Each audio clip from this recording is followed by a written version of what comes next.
मोक्षदा एकादशी व्रत कथा का पाठ करने से मनुष्य को प्राप्त होता है मोक्ष। इस दिन गीता जयंती भी मनाई जाती है। इस व्रत का पुण्य पितरों को दान करने से उन्हें मोक्ष की प्राप्ति होती है। मोक्षदा एकादशी पर भगवान कृष्ण ने अर्जुन को गीता का ज्ञान दिया था, इसलिए इस दिन को गीता जयंती के नाम से भी जाना जाता है। पद्म पुराण में मोक्षदा एकादशी व्रत कथा दी गई है, जिसके पाठ करने से मोक्षदा एकादशी का व्रत पूरा होता है। महाराज युधिष्ठिर ने कहा, हे भगवान, आप तीनों लोकों के स्वामी, सबको सुख देने वाले और जगत के पति हैं। मैं आपको नमस्कार करता हूँ। हे देव, आप सबके हितैषी हैं, अतः मेरे संशय को दूर कर मुझे बताए कि मार्गशीर्ष एकादशी का क्या नाम है, उस दिन कौन से देवता का पूजन किया जाता है और उसकी क्या विधि है, कृपया मुझे बताएं। भक्तवत्सल भगवान श्री कृष्ण कहने लगे कि धर्मराज, तुमने बड़ा ही उत्तम प्रश्न किया है। इसके सुनने से तुम्हारा यश संसार में फैलेगा। मार्गशीर्ष शुक्ल एकादशी अनेक पारियों को नष्ट करने वाली है। इसका नाम मोक्षदा एकादशी है। इस दिन दामोदर भगवान की धूप दीप नैवेद्य आदि से भक्तिपूर्वक पूजा करनी चाहिए। अब इस विषय में मैं एक पुराणों की कथा कहता हूँ। गोकुल नाम के नगर में वैखानस नामक राजा राज्य करता था।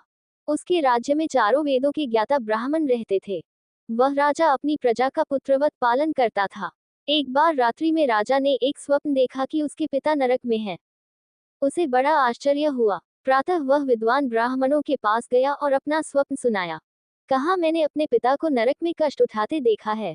उन्होंने मुझसे कहा कि है पुत्र, मैं नरक में पड़ा हूँ, यहाँ से तुम मुझे मुक्त कराओ।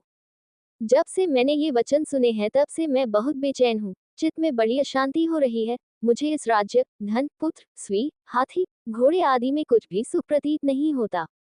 क्या करूं? राजा ने कहा, हे ब्राह्मण देवताओं, इस दुख के कारण मेरा सारा शरीर जल रहा है। अब आप कृपा करके कोई तप, दान, व्रत आदि ऐसा उपाय बताइए जिससे मेरे पिता को मुक्ति मिल जाए।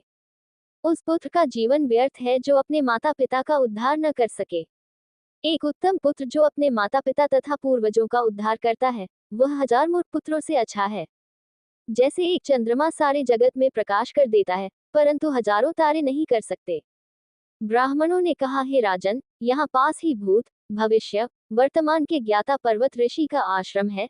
आपकी समस्या का हल वे जरूर करेंगे। ऐसा सुनकर राजा मुनि के आश्रम पर गया। उस आश्रम में अनेक शांत चित्त योगी और मुनि तपस्या कर रहे थे। उसी जगह पर्वत मुनि बैठे थे। राजा ने मुनि को साष्टांग दंडवत किया। मुनि ने राजा से सांगोपांग कुशल पूछी। राजा ने कहा कि महाराज, आपकी कृपा से मेरे राज्य में सब कुशल हैं, लेकिन अकस्मात मेरे चति में अत्यंत अशांति होने लगी है। ऐसा सुनकर पर्वत मुनि ने आंखें बंद की और भूत विचारने लगे। फिर बोले, हे राजना, मैंने योग के बल से तुम्हारे पिता के कुकर्मों को जान लिया है। उन्होंने पूर्व जन्म में कामातुर होकर एक पत्नी को ऋषि दी, किंतु सौत के कहने पर दूसरी पत्नी को ऋतुदान मांगने पर भी नहीं दिया। उसी पाप कर्म के कारण तुम्हारे पिता को नरक में जाना पड़ा। तब राजा ने कहा, इसका कोई उपाय बताए। मुनि बोले, हे राजन, आप मार्गशीर्ष एकादशी का उपवास करें और उस उपवास के पुण्य को अपने पिता को संकल्प कर दें। इसके प्रभाव से आपके पिता की अवश्य नरक से मुक्ति होगी। मुनि के ये वचन सुनकर राजा महल में आया और मुनि के कहने अनुसार कुटुंब सहित मोक्षदा एकादशी का व्रत किया। इसके उपवास का पुण्य उसने पिता को अर्पण कर दिया। इसके प्रभाव से उसके पिता को मुक्ति मिल गई और स्वर्ग में जाते हुए वे पुत्र से कहने लगे, हे पुत्र, तेरा कल्याण हो। ये कहकर स्वर्ग चले गए। मोक्षदा एकादशी का व्रत मार्गशीर्ष महीने के शुक्ल पक्ष में आता है। इस व्रत को करने से सारे पाप नष्ट हो जाते हैं और मोक्ष की प्राप्ति होती है। इसकी कथा सुनने या पढ़ने से वायव्य यज्ञ के समान फल मिलता है। यह व्रत चिंतामणि की तरह मनोकामनाएं पूरी करता है।